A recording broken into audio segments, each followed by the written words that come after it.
Hello, everybody. It's Tuesday night. It's 7 o'clock, and we are live.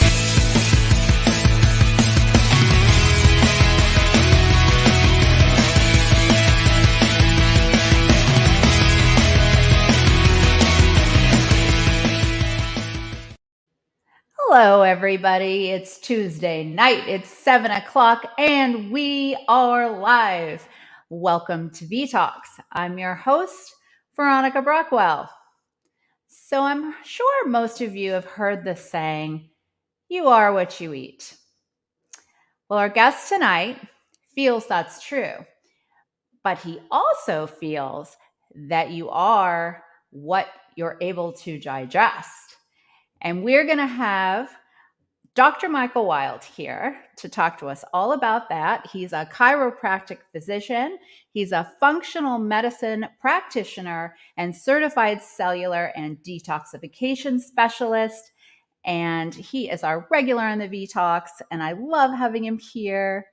Please welcome Dr. Michael Wild. Hello, Veronica. I know, what an introduction, right? You can come to my office any day, and as I walk in the door, you can just say that. It's kind of awesome. I know, but I left something out. You're also a genie. Yes, and I hope you appreciate that. I thought that was funny. I thought it was good for Halloween, right? Yeah. So those of you who don't know, every week when I have a guest on, I ask them to send me a promo video, and Michael is always kind enough to send me like a little teaser video. But this week he surprised me. He was purple and he had like a little genie thing on his head, and he was a genie. And it was very, very funny. And so I actually put it on Facebook on my stories. Do you know I got the most views of any my stories that I have ever had? Even me posting a puppy dog. That's pretty awesome. That's all I got. Well, that's the most popular I think I've ever been, and so I'll take it. Take it.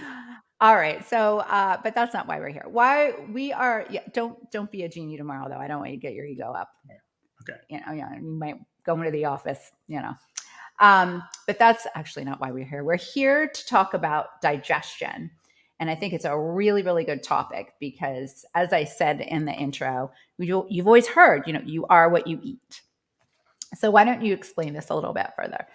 Right. And we all know that that saying comes from the fact that ultimately the food that we eat gets broken down, the nutrients hopefully get absorbed, and ultimately those nutrients become our cells, our tissues, our organs and glands, and us, right? That's the only thing we get to build ourselves out of, is what we choose to put in our mouths. So you are what you eat, but only if you digest it properly, absorb it into the bloodstream, and assimilate it into the cells.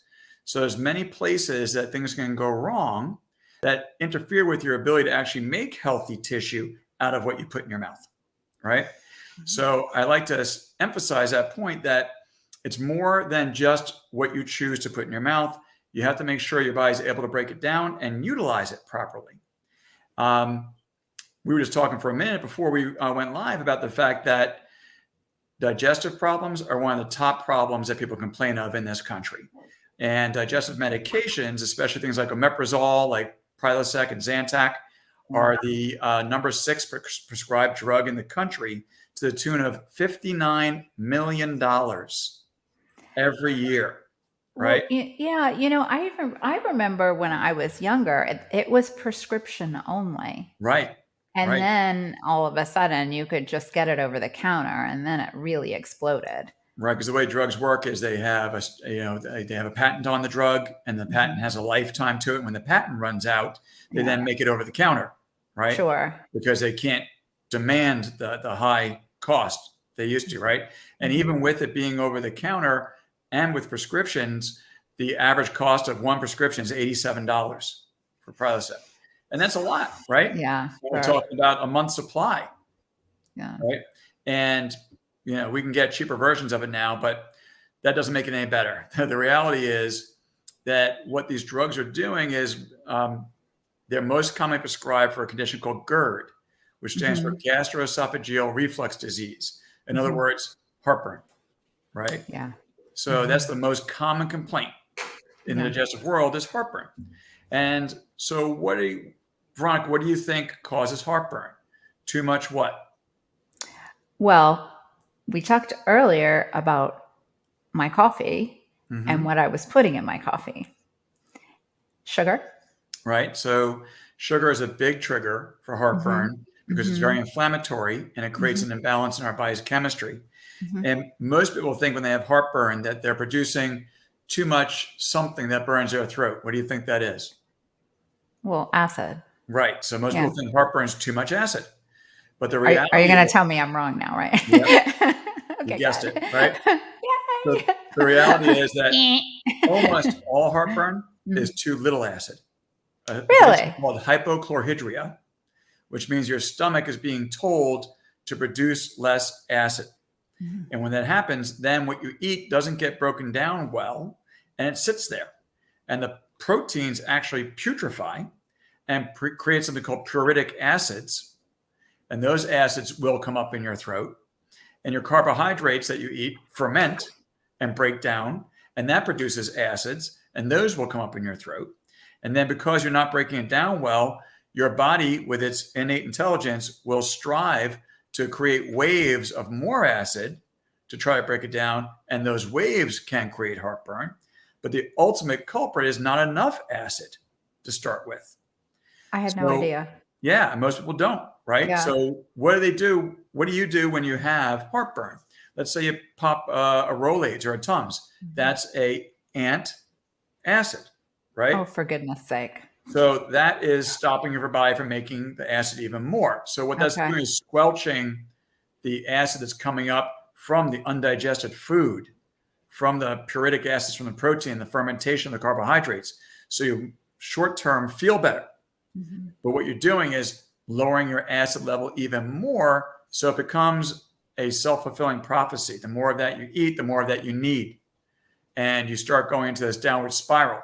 Yeah. But what most people don't realize is the acid has to break the food down and also has to be present for your body to be able to digest and absorb those nutrients across your digestive membranes and into your blood, especially your minerals. And one of the most important minerals that needs acid to be absorbed is calcium, right? So if you don't have enough acid, you can't absorb your calcium. And when you look at the data for those drugs like omeprazole, like we talked about, like Prilosec and Zantac, things like that, that if you're on those for 1 year, you have such a hard time absorbing your calcium that your risk of hip fracture goes up 300%, right? That's crazy. So think about all the people, elderly people having hip fractures. Do most of them complain of digestive problems too? Absolutely. And are most of them on things like omeprazole year after year? Absolutely. And then all of a sudden, what do you know?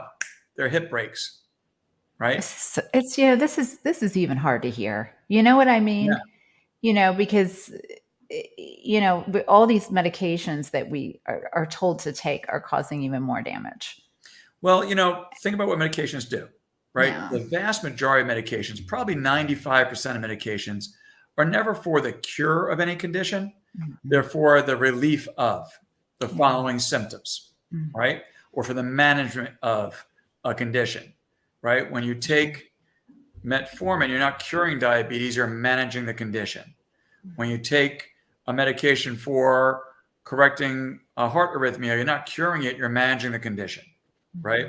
Well, when you're taking a medication for digestion, you're not curing it, you're managing the condition, but that management comes with side effects. There's no such thing as a drug without side effects. As a matter of fact, they're all actually direct effects, but they call them side effects if they don't want you to think about them, right? But they're all direct effects of the drug. It's just not the desired effect, right? So in case of these drugs, one of the main side effects or direct effects is reducing calcium absorption. Now, calcium is not only necessary for proper bone formation, but teeth, right? Hair. It's a very important part of your immune function. Yeah. So if you don't absorb enough calcium, that can impact your immunity. And we know your digestion and your immune system are intimately connected. And as a matter of fact, your gut controls 90% of your body's immune response to anything. And 70% of your entire immune system, your white blood cells, live within your gut lining because it's that important. And absorbing these nutrients is important to trigger the immune system to go into gear, and important to get your body mobilized for what it needs to do. So back to what we originally said, you are what you eat and digest. So if you're taking these antacids, can you really digest? Right? Not so well. I really can relate to this because I went through a period where my stomach just wasn't right for a very long time. And I just attributed it to the coffee. Right. Right. You And we know? do, because coffee can be irritating. And one thing that people don't realize is that because coffee is acidic, right? And coffee also creates certain chemicals that are irritating to the gut lining. And most people think the darker and bolder the roast, the worse it will be. But it's actually the opposite. The lighter the roast, the more irritating it is to the stomach. Interesting. Right? For two reasons.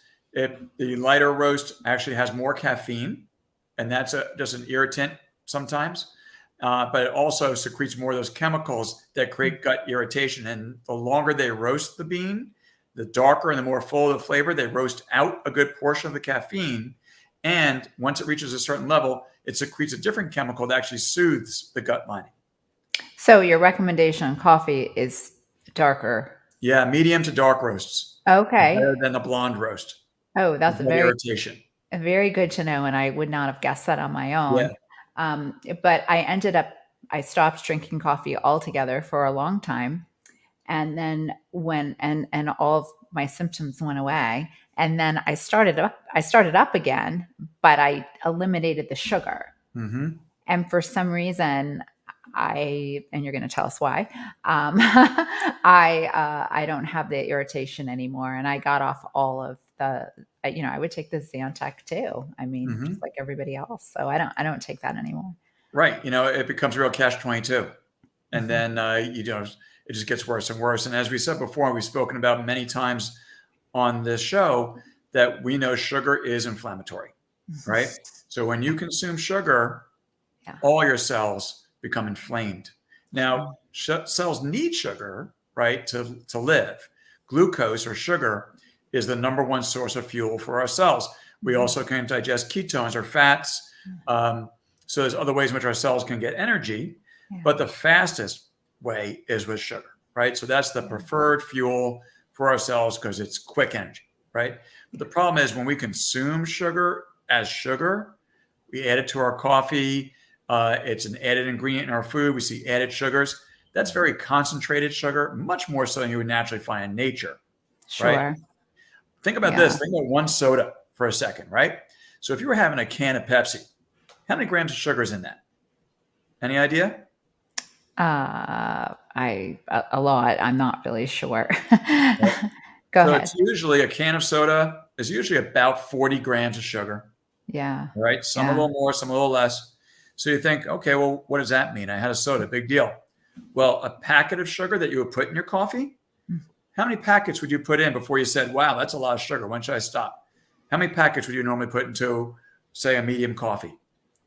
I don't know. I mean, I just put in 2, but I've watched people put in 5. Right. 2, maybe 4. Yeah. Right? Well, a packet of sugar is 3 grams. Sure. So 4 packets would be 12 grams. Multiply that times 3, right? And that's how much sugar you're going to get in the soda. So you're dumping 12 to maybe 16 packets of sugar down your throat when you drink a soda. Sure. Yeah. Right? That's a lot. Right. Yeah. Now take something that has high fructose corn syrup added to it, right? Like a sport drink. Yeah. High fructose corn syrup is highly concentrated sugar.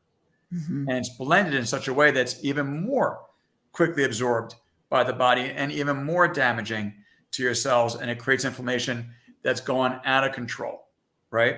As a matter of fact, high fructose corn syrup creates so much inflammation and is so damaging that your body tries to package it away in fat globules, and they float in your bloodstream, and those are called triglycerides. So if your triglycerides are going up, it means you can't handle the amount of sugar going in, and it's being packaged.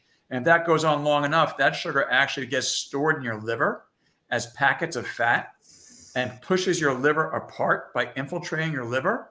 Wow. And that's called fatty liver disease. Wow. And it used to be that only alcohol caused that. Mm-hmm. And now, with the advent of high fructose corn syrup being added to our diet, that destroys an aspect of our digestive system, which our liver is part of, right? Oh my goodness. So your liver produces a lot of the hormones your body uses to digest. Your liver is your number one protein digester, right? And so if you disrupt all this and you start filling your liver with pockets of fat, that fatty liver disease eventually turns into cirrhosis. Yeah. All right. And that leads to hardening of your liver, and you eventually can die from that. So in the early days when that high fructose corn syrup was being introduced to our diet, right, back in it probably actually started in the 60s a little bit, right, and then really in the 70s and 80s, it really started getting dumped in. And people would go to the doctor saying, I really don't feel well. And they would find fatty liver disease, and they would blame everybody as being closet alcoholics, because people would say, I don't drink. And they say, sure, you don't. Right.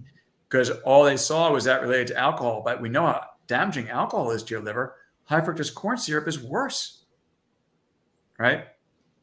And we don't think a lot about our liver being part of our digestive system, but it is. And people just don't know this stuff. Right. So this is what's so frustrating to me. And that's one of the reasons why I do the show with you, because you can educate us on what's happening to our bodies, what these foods are doing to us. And we can prevent so many diseases. You're absolutely right.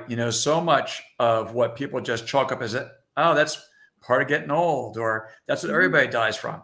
Yeah. Well, like my mother said, if everybody jumped off the Brooklyn Bridge, would you? I mean, you got to use your brain here. Just because it's common doesn't mean it's right.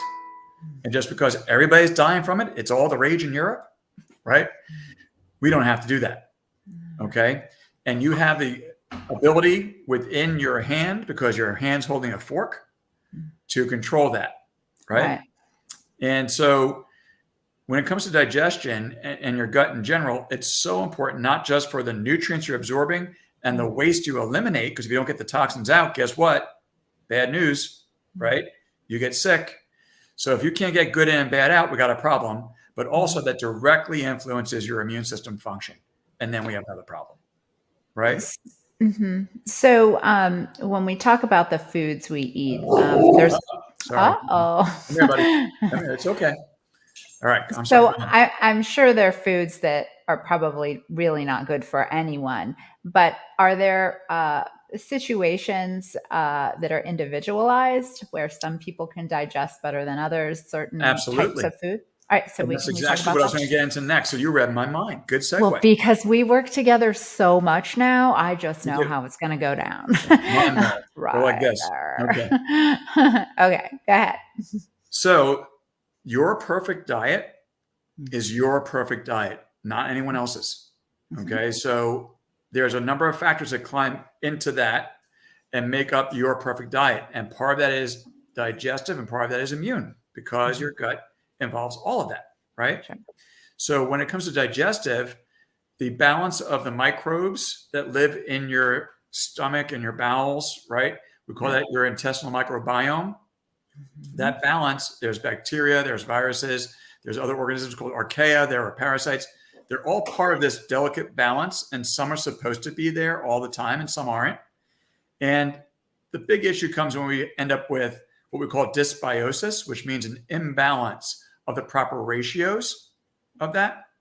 So when your digestion gets impacted by improper ratios of good and bad bacteria and other things, and you may have heard the terms probiotics, right? And those are what we consider to be the good bacteria. And we know that sometimes, taking those as a supplement can help, because it can help to kind of kickstart a better rebalancing in the gut. A lot of people think, I'm reseeding my gut, or I'm replenishing my gut by taking the probiotics. Not really, because you have thousands of strains of bacteria. And when we take a probiotic that has 3, 5, 10, 15 strains, we're not coming close to matching everybody that lives there. But what we're basically doing is we're introducing to the body the genetic material of that organism, which tells the brain, oh, okay, let's create an environment that makes it happy for this kind to grow. And so then the gut balance changes and more of those guys can naturally start growing, right? So it's an interesting kind of interplay, the way this all works with that. But we want to have an understanding of our microbiome because the balance of who lives there determines what you digest. And by that, I mean what you actually pull out of that food that went in your mouth and eventually made it down there. So digestion is the act of breaking down the food into smaller and smaller molecules that can then be absorbed across the intestinal membrane or barrier, right? And into our blood. And once it gets into the blood, then it gets absorbed into our cells, right? That's called assimilation. So, and bioavailability is a term we use to how available are these nutrients to get into the cells, right? We can get them in our mouth, but are they bioavailable? Can they actually get into the cell? Well, a lot goes into that. And that first part of that is what's the balance of the microbes living in your gut? And so there's a way to tell what can you digest better versus what can I digest better. And that's through a stool test. I know, after like preschool, not that people want to play with their poop too much, but the stool tests are really important to be able to tell. Is that what you did? Well, yeah. I didn't. Okay, go ahead. Not that I know of. I don't remember it, thank God, but I was told that diapers came off from time to time. We're not going to get into that. Okay. It's all good. Go ahead. Erase that. Okay. So knowing who lives in your gut enables you to determine what food should I eat. So what choices should I make? Should I have that apple or that pear? Should I have that lemon or that lime? Should I have that chicken or that turkey? Because your balance will pull nutrients out of one better than the other. And then you can actually really personalize your diet to gain the best diet for your microbiome to get the most nutrients out of your food, right? And a stool test will tell us that amongst many other things, but it'll tell us what can you digest and what can't you digest. And that's even more important because if you can't digest it well, but you eat it all the time, it may not cause digestive pain or indigestion or things that you recognize, but it creates a change in the chemistry secreted by the bacteria in your gut, which then can cause problems like leaky gut that we talked about before, and inflammation in your gut lining, and systemic body-wide inflammation, which leads to chronic diseases like cancer and diabetes and cardiovascular disease and dementia and autoimmune dysfunction and hypothyroidism. All this starts in your gut, right? So one of the tests I commonly recommend for someone who tells me they're having digestive problems, or they have heart problems, or they have diabetes, or they have cancer or hypothyroidism, is I recommend this stool test because I want to know who's living in your gut, what's the balance, is it a healthy balance or not healthy balance, and what foods can I tell you to eat right away that you're going to get the most nutrients from and prevent an inflammatory process from starting. So that's real important, and that's a key part of understanding. And that test costs about $250. Okay, $229. I think. And the thing is, people can get that online from you. Yep. And it gets shipped straight to the lab. Right. And exactly. you only see the results. Correct. So I don't actually play with their poop. Nope, they send that it's passing right by you. So I do these tests with him, so that's how I know. It's like super, super simple and private, and he just reads it. Right. So no one else gets to see your sample except for you. Yeah. I do get to see the results, so I can guide you towards how to get a better balance, better function, better nutrient absorption. So people commonly, one of the most common complaints I hear from anybody is fatigue, right? Yeah. I don't feel like I have the energy I should have. And a lot of times people aren't sleeping very well, but they often say, I slept like 7 hours and I still couldn't get out of bed, right? Or I dragged my feet until I got myself full of a lot of high octane coffee to jolt me ahead. But then, they know something's not right. Well, if you're not absorbing your nutrients properly, your cells don't get fed, so you don't get the energy you're supposed to. Right. And it's not just fatigue. If your cells don't get the energy they're supposed to, they don't reproduce the way they're supposed to. They don't do their jobs the way they're supposed to. And that leads to disease. Sure. Right? Yeah. So that's the digestive end. Now, we said the gut also has an immune end, right? So if all those immune cells are living in your gut, even if you can digest something well, if your gut lining is inflamed at any time for any reason, and there are many reasons, and I know we've done episodes on this, you can develop a condition called leaky gut. That can come from too much stress in your life for too long. That can come from taking antibiotics once. That can come from consuming too much alcohol. And if you're stressed, you tend to consume more alcohol, right? And when I say too much, I'm not saying that you're an alcoholic, not by any means, but there's a different tolerance for everybody. And a couple of drinks a couple of times a week might be too much for your gut. Okay. And do you always have obvious symptoms? No, unfortunately you don't. So this is a tricky one. So usually the symptoms don't show up for years of this going on. And even then the symptoms are not necessarily gut symptoms. You may never have indigestion. You may have blood sugar problems. You may have cholesterol problems, triglyceride problems, sleep issues, frequent colds, fatigue, rashes, headaches, blood pressure issues. All kinds of things can come from this, right? As a matter of fact, all those things I just mentioned, do you know anybody who suffers from any of those? Everyone. There's somebody I know that can tick every box. Right. So guess where it all starts? Yeah. With digestion and in the gut, right? Wow. Yeah. And so there's another test that we do called a food sensitivity test that tells us about the immune system's reaction to what you're eating. I'm doing that one next. Right. I'm very interested in that one. When your gut lining becomes irritated and inflamed, which you may never feel, another thing that causes it, we talked about alcohol, we talked about antibiotics, we talked about stress because cortisol does it. Yeah. Too much sugar can do it. If you've ever had food poisoning, even once, almost guaranteed to do it. Okay. So that causes about 80% of the cases is having food poisoning at any time. Right. Okay. So all of this irritates the gut lining. When the gut lining becomes irritated and inflamed, the gut has pores through which the nutrients are supposed to drop through before they get to your bloodstream. And the pores get too big.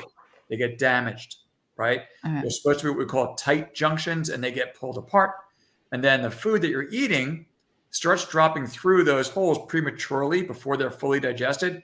And now that triggers a negative immune response. Yeah. And so even if it's a healthiest food in the world, it's purely organic, and your bacteria can digest it okay, if the gut's leaky, it's still going to drop through before it was done being digested fully. And now it's going to trigger an immune response. So that's going to create another list of foods that create problems for you. And when that happens, it can take up to 3 days after eating that food for you to have any kind of symptom. All right. And then symptom may be you didn't sleep as well, or you couldn't think, you were foggy headed, or you got a lot of mucus production and you kept coughing or sneezing or runny nose, or you had a rash or another sign of allergy. So again, the symptoms are like everything but the kitchen sink, because if you're not breaking your food down properly and you're stimulating your immune system abnormally, your cells don't get fed well, and they don't react well, and they don't hear your hormones well. And so it causes all kinds of problems, pretty much anything you could think of. All right. Yeah. So that's why, and we've mentioned before, I have a 6-step process that I call my cellular healing cycle that I use to help anybody get well from just about anything. So if you have recurrent digestive problems, I might recommend that we look at my cellular healing cycle. If you have cancer, I'm absolutely recommending we look at my cellular healing cycle. Heart disease, dementia, diabetes, autoimmunity. There's over 150 autoimmune conditions. Allergies are autoimmune. Asthma is autoimmune. Eczema is autoimmune. Hypothyroidism, 80% of the time, is autoimmune, right? And we talked before about omeprazole being the 6th most prescribed drug in the country, right? Number 3 is levothyroxine for hypothyroidism, right? The other ones are for high blood pressure, cholesterol issues, and diabetes. Those are the top medications, and all of those involve this, right? So in my 6 steps of my cellular healing process, my number 1 step is intention. You have to set the mindset to heal.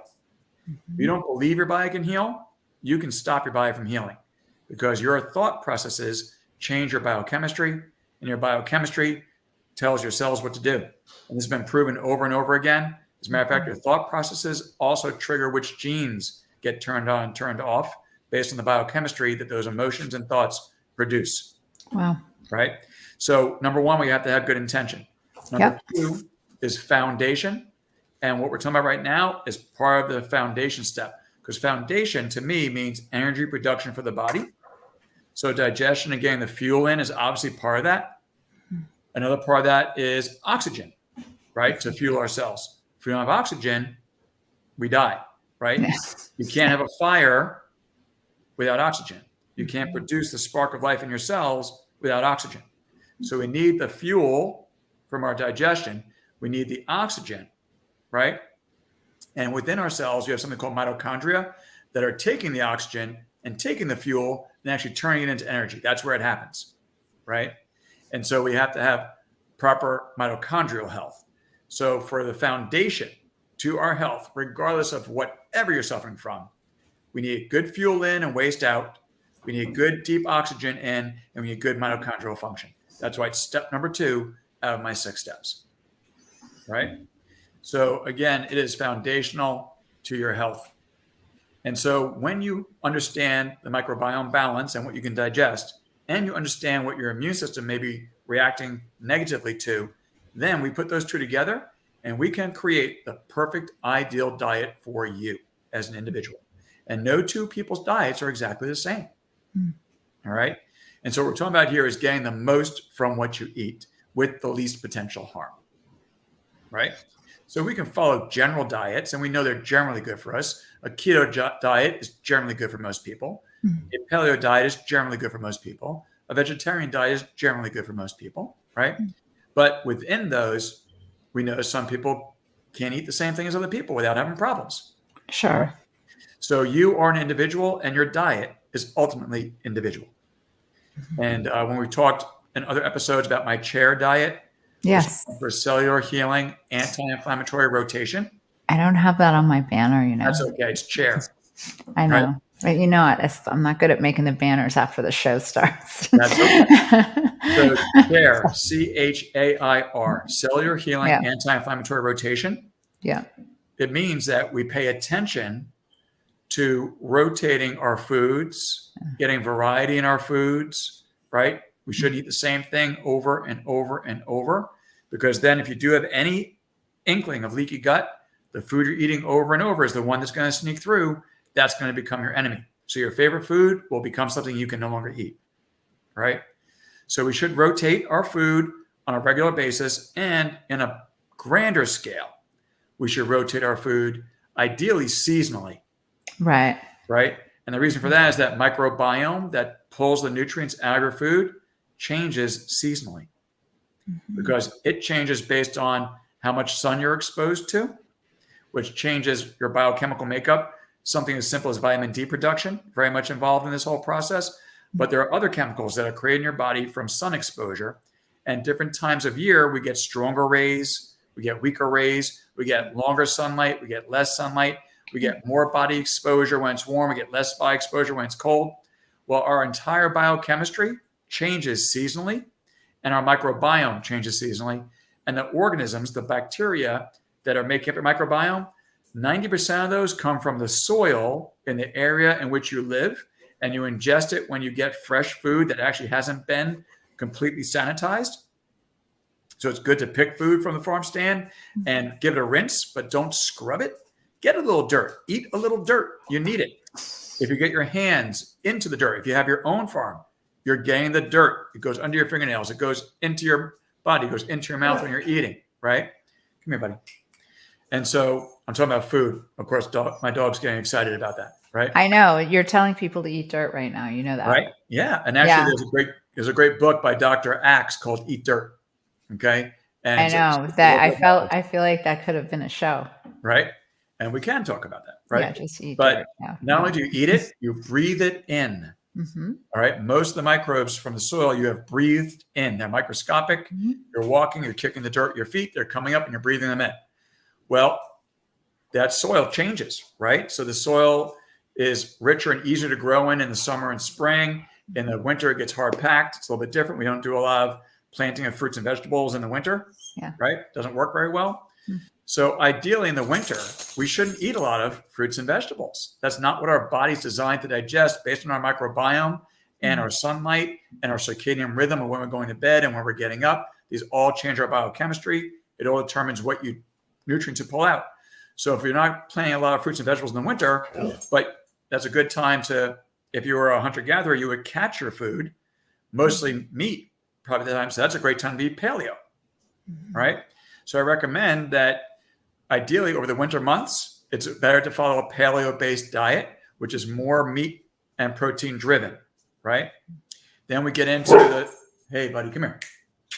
Then we get into the spring, right? And the springtime is a great time to go fishing, right? The water starts running, you're getting out there. It's more natural to get out there and want to do it. That's a great season to be pescatarian, right? And our body actually breaks that down very well. Then over the summer, great time for vegetarian, fruits and vegetables, right? And then we start getting into the fall with that. We can start going more into our keto diet, where we're starting to balance more of the fats, and we're starting to pack on healthier fats because we're going to go into that winter again.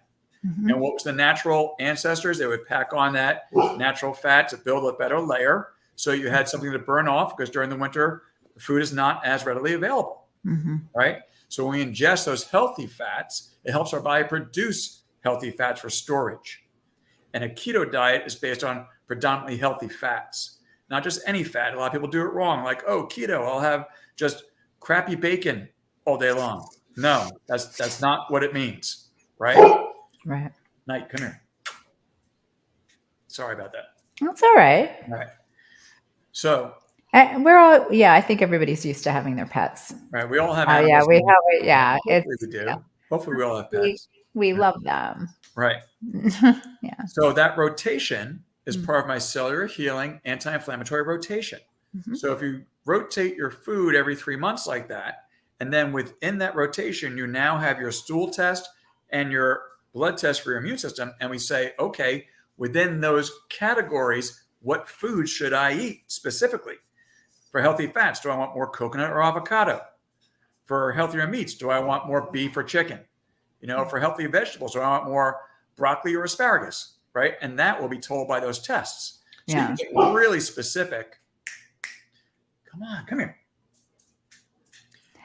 Well, exactly. So what I'm hearing from you is, one person might be able to eat the asparagus and another person might not be able to. And it's a seemingly healthy food. Exactly. But if you don't digest it properly, then it's not really doing you That's exactly correct. Any favors. That's exactly correct. And it can be making you sick and causing more problems. Right. So it's important to know. It's extremely important to know, especially if you are not only trying to be your healthiest, but if you are fighting any health problem. If you don't have this right, all you're doing is chasing symptoms, right? So Michael, can we talk a little bit, I know there are some things that just don't have symptoms at all, but what are some red flags for people to be paying attention to where they really should take some tests that you have? So again, going back to what we mentioned before, fatigue. Fatigue is a big one, right? So if you just don't feel like you have the energy you think you should have, absolutely should get checked out. Yeah. And right to not sleeping. Right. So another thing is insomnia or interrupted sleep, because a lot of people are like, I slept 8 or 9 hours, but I woke up 15 times, right? Or a lot of people say that they can lay in bed, but they can't fall asleep. They're laying there for 2-3 hours before they fall asleep. Or other people can fall right asleep, but then they wake up, right? And they typically wake up if they go to sleep on kind of a normal average sleep pattern, which is going to sleep somewhere between 9 and 11. And they always wake up between 1 and 3. That's an indicator that your adrenals and your stress system are overworked, right? And they are in a state of alarm, basically. Okay. And so irritation in your gut can trigger that, and that can trigger irritation in your gut. It goes both ways because that excessive cortisol, that stress hormone being released, not only does it wake you up out of your sleep, but it also irritates your gut lining. Okay. And what would be give me some symptoms of an irritated gut lining? Is it just GERD, or are there other symptoms? Sure. So one of the main symptoms of irritated gut lining is headaches. Okay. All right. Really? Yep. All Isn't that right. So, interesting? Why is that? well, because again, the gut lining, if it's two reasons, right? If there's inflammation going on, that's going to trigger a change in your biochemistry that causes inflammation of your blood vessels. And if it's the blood vessels in your head, you get headaches, right? Okay. Can that also be related to migraines? Exactly. That's exactly what. See, you read my mind again. I know. Right? I'm getting so smart. I don't So know. I explained to all I my learn patients, big words too every you're doing week. really I'm like, good. I got another big word. I'm looking for another part-time assistant. So if you ever want to give up this gig and come on down, Yeah, you're right. hired. That's right. What do I get to wear the cute blue shirt? Absolutely. And we do change the color on a regular basis. We got gray, we have black, whatever you like. Well, because it matches my logo. It's There all you go. matched. The Detox. Yeah. Okay. So Right. So inflammation in your migraines, gut right? lining We're can talking about cause migraines for a second. migraines. Yeah. Interesting. Okay. Is So that a main culprit for that? it is. I find that Okay. quite often. So I find that in my 30 years of practice, I found that there is usually a combination of things that create migraines. One is what we're talking about right now, a digestive problem that's triggering inflammation and an immune reaction. So very often this food sensitivity that gets created from this leaky gut scenario we've been talking about triggers a body-wide inflammatory reaction that can cause your blood vessels to expand and contract. And when that happens, you develop migraines, right? And the other thing I find almost all the time is a neurologic component. So as a chiropractic physician, I'm very interested in how the nervous system is communicating between brain and body. Okay. And it runs through the spinal cord, right? Spinal column.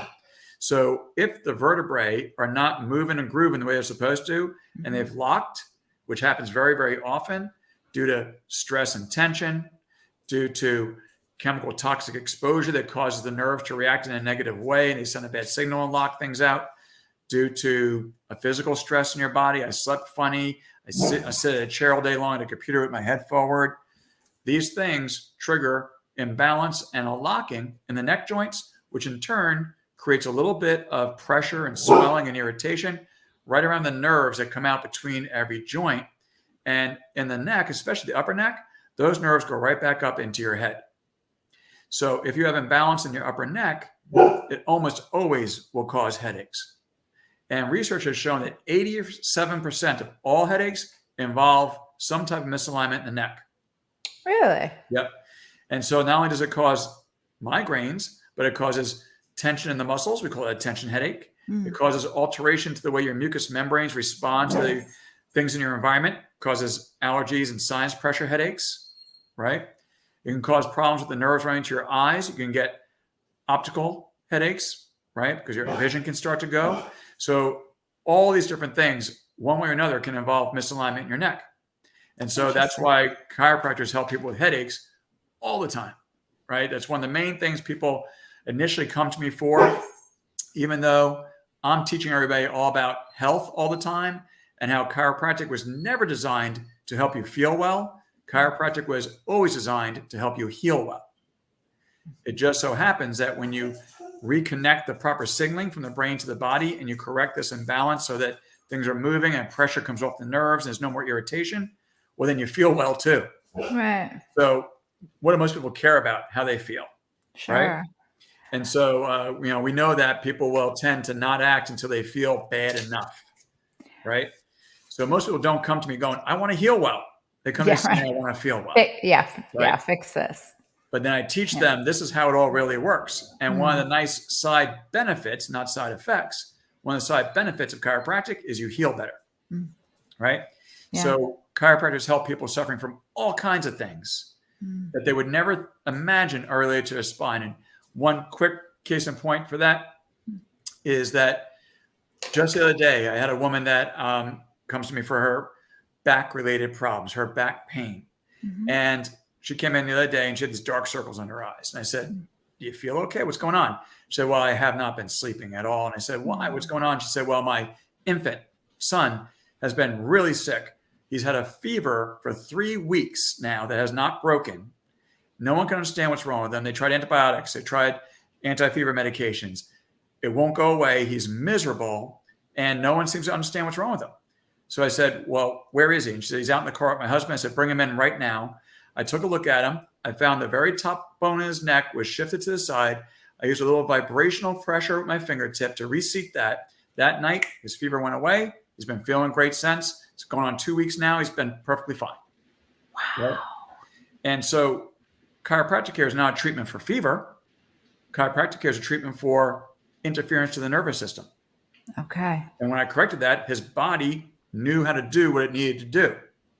So his immune system was under challenge. And with this nervous system interference, his immune system could not work the way it was intended to because they are intimately connected. Anything that affects the nervous system affects the immune system and vice versa. Right? Wow. So when I corrected that disturbance there, his immune system was like, oh, thank God. Thank you. I can see what I got to do now. Boom. Took care of the problem. So he could have lived with that forever. Yeah. I tell like it would have, manifested into, all sorts of things. Right. The saying we use is, as a twig is bent, so grows the tree. Right. So if you have an imbalance at a young age and you don't work on that, you're going to adapt and compensate to that the rest of your life. And you're going to grow up and say, well, I've had allergies my whole life.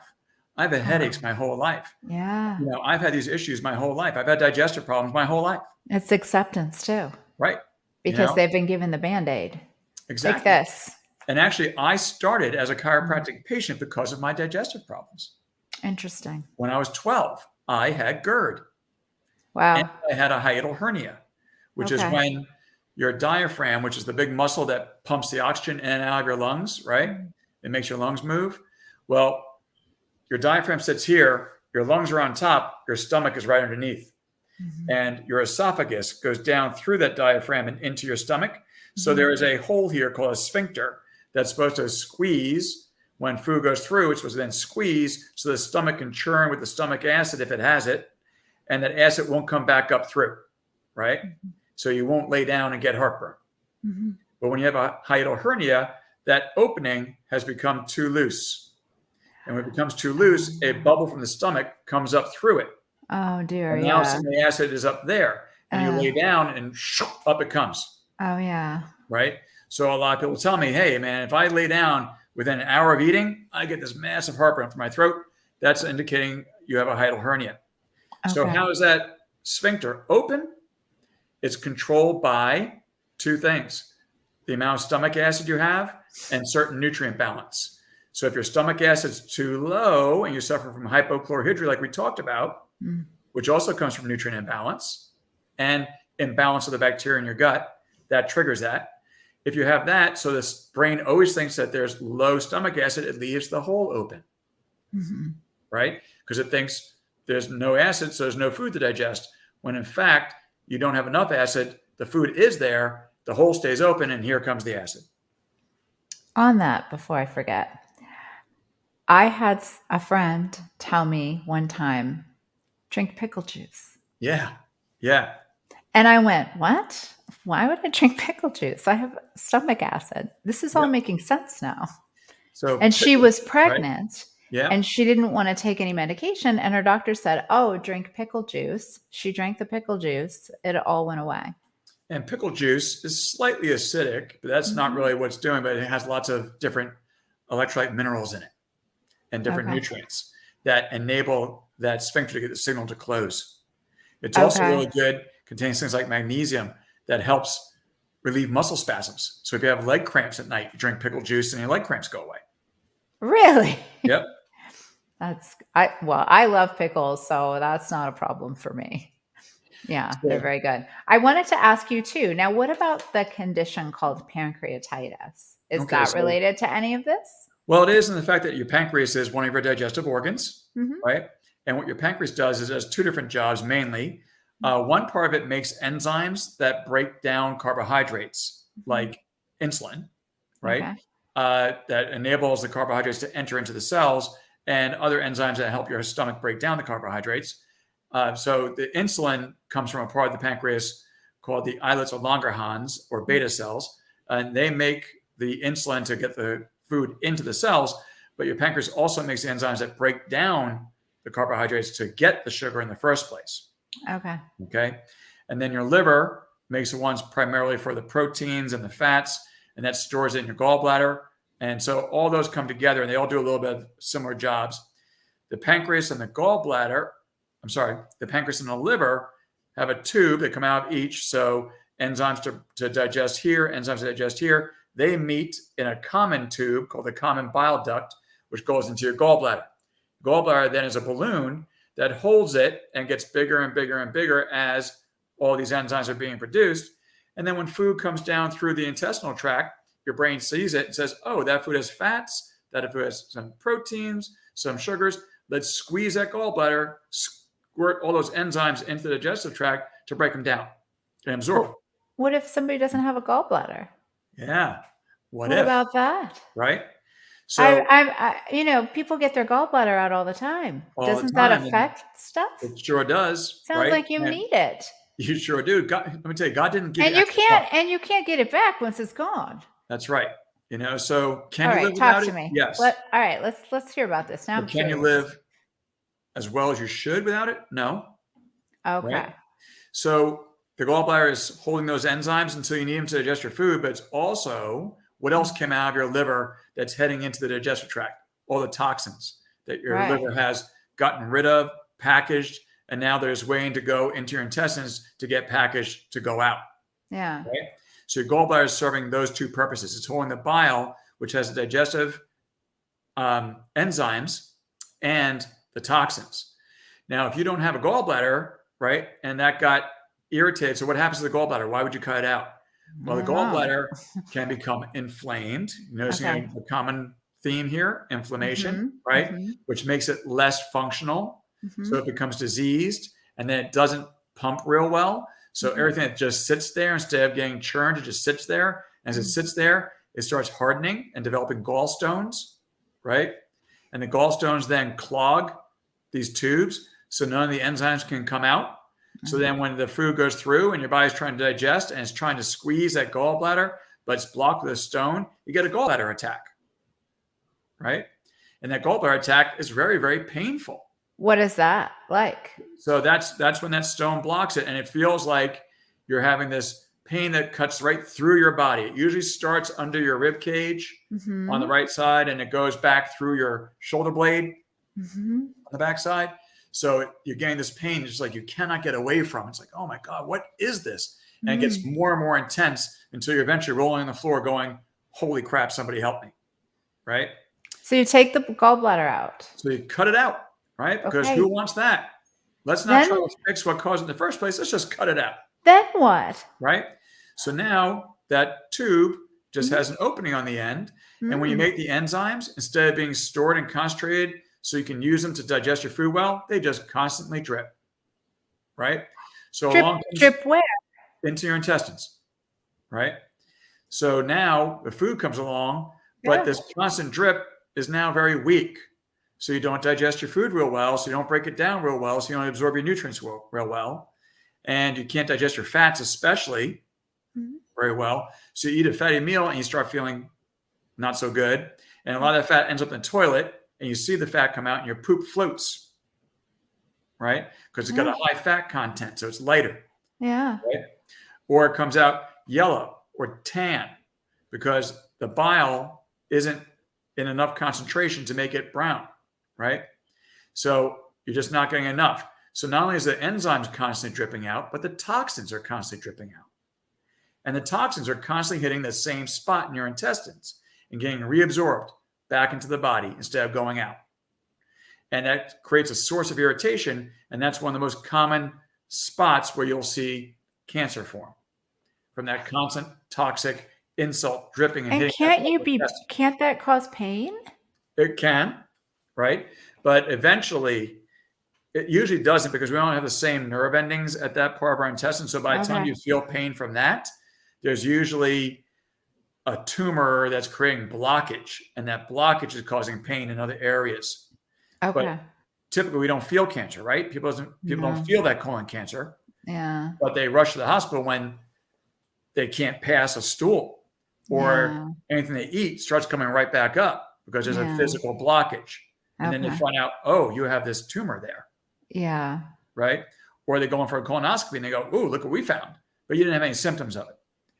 This is how it forms. So when you remove your gallbladder, you have a higher incidence of irritation to that area of your intestine. So it's really important that when you have your gallbladder removed, that you take digestive enzymes with every meal.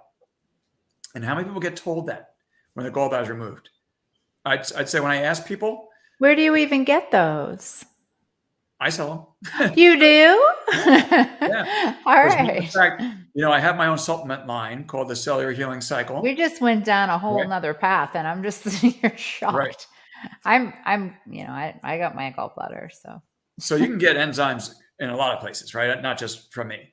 You want to get good quality enzymes. You want to get the right enzymes and the right concentrations and the right blends to do the job that you want, right? So enzymes are chemical catalysts. They are what enable things to take place in your body. So without the enzyme there, the vitamin and minerals can't do their job in the cell, right? So you need enzymes present to get it going. So that's why your digestive system makes acid and enzymes. So the acid helps break it down. The enzymes help absorb it. Okay. Right? So you need both parts of this equation with that. In my supplement line, in the Cellular Healing Cycle supplement line, I have 26 supplements.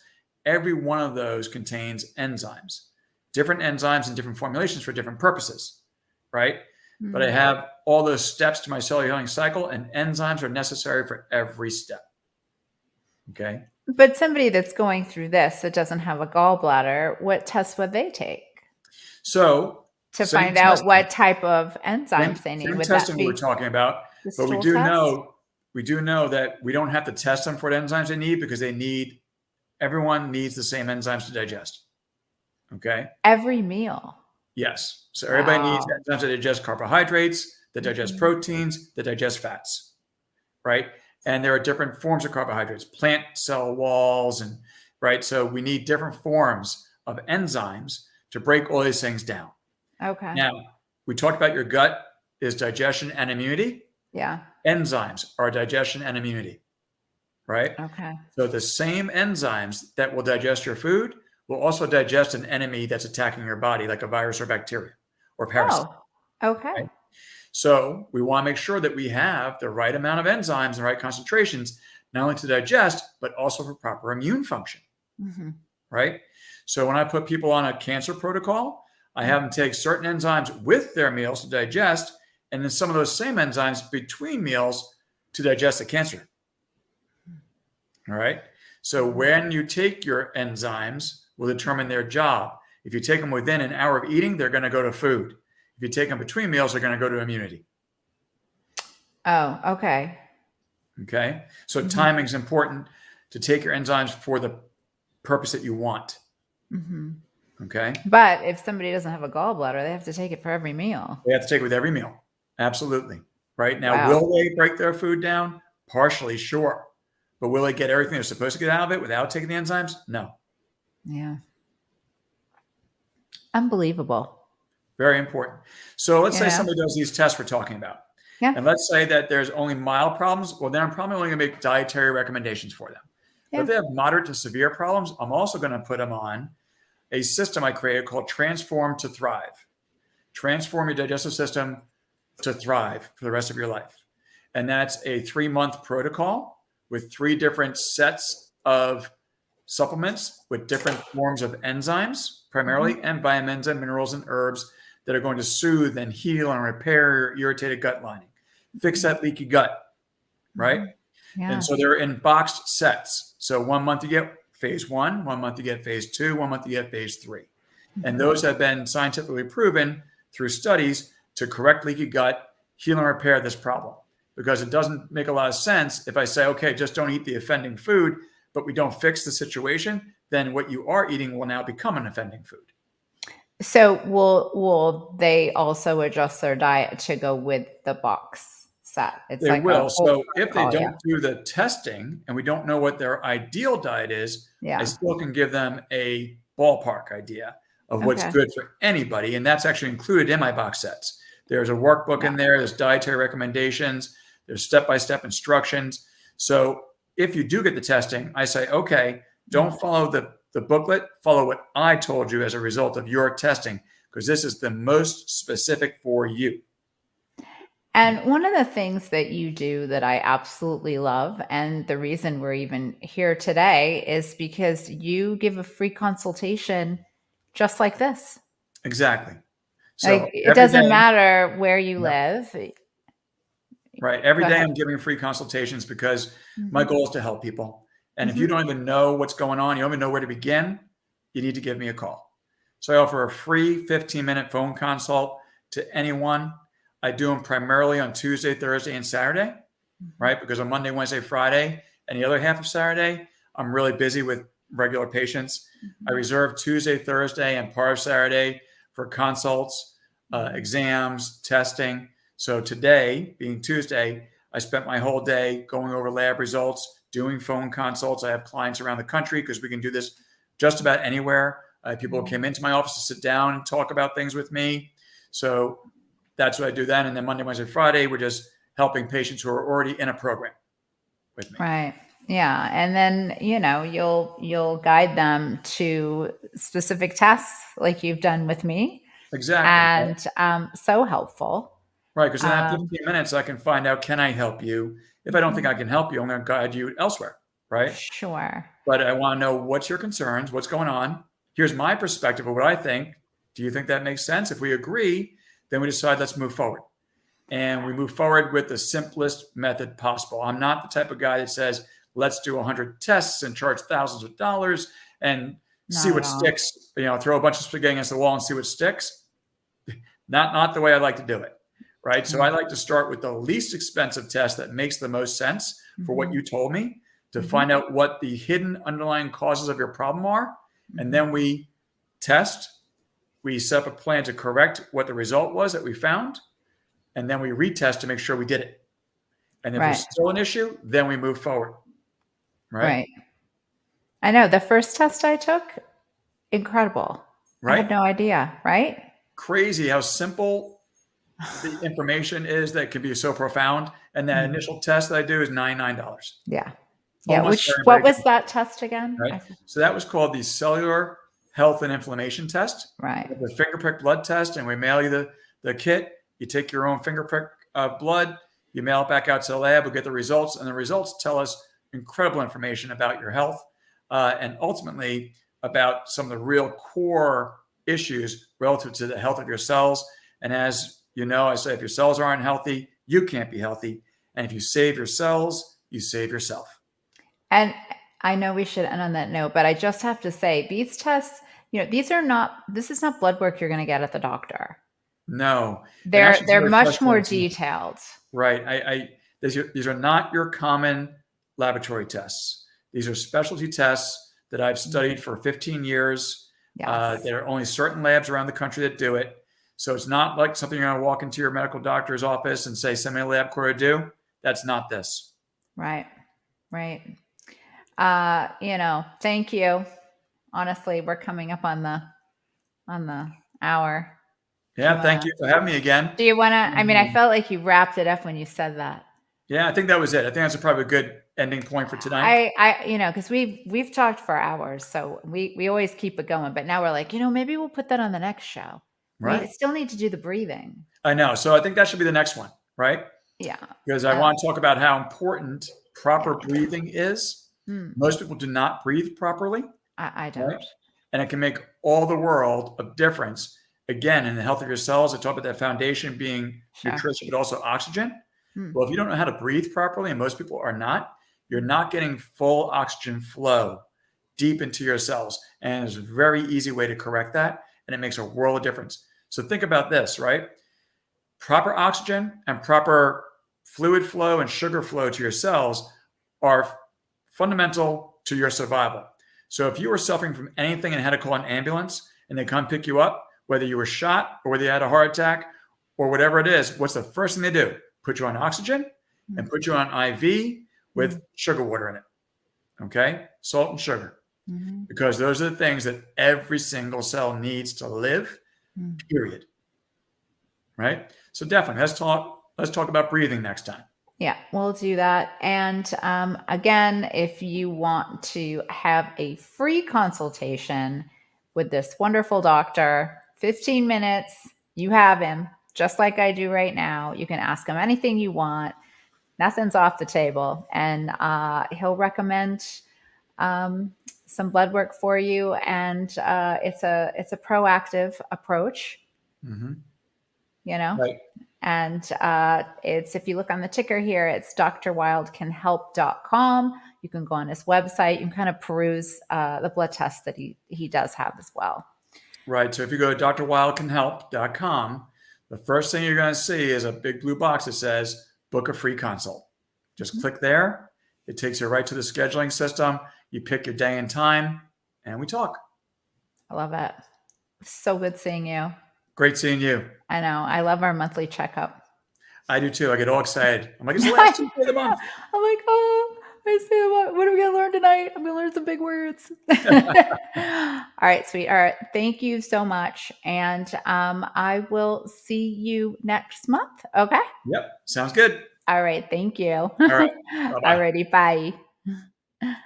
All right, everybody. Thank you so much for tuning in to the show tonight. I love it when Michael educates us on how to proactively stay healthy and get off some of these medications and take our health back. So anyway, thanks for tuning in. And we will be back next Tuesday night at 7 o'clock with another guest. And I really appreciate everyone supporting the show. I think we're coming up on a year. I have to check, but it just continues to grow. Our audience continues to grow, and I'm so grateful. And I'm gonna, just continue to try and find us really good guests. So, all right, everybody, thank you so much, and have a good night.